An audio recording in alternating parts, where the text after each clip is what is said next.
I am the Tofu Golem. Please enjoy the video. In this video, I will explain how to effectively use the Time Rune in a Rise crossover.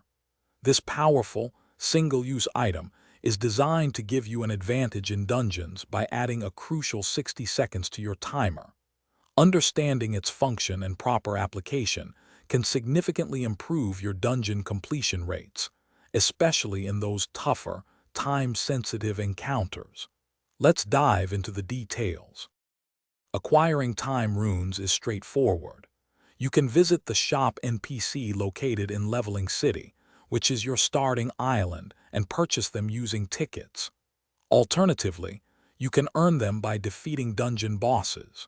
Remember, tackling higher-ranking dungeons increases your chances of receiving these valuable runes as drops, so challenge yourself for better rewards. Using your Time Rune is a simple process. First, approach and enter any dungeon gate to bring up the pre-dungeon user interface. Within this interface, you will find a section specifically for dungeon items or runes. Simply drag your Time Rune from your inventory and drop it into one of these available slots. Once placed, you can then proceed to start your dungeon run. Strategically, Time Runes are best reserved for challenging, high-ranked dungeons where every second counts.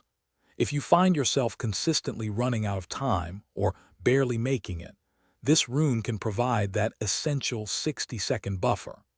You can also combine it with other runes, if your dungeon allows multiple slots, to create powerful synergies that further boost your chances of success and maximize your rewards.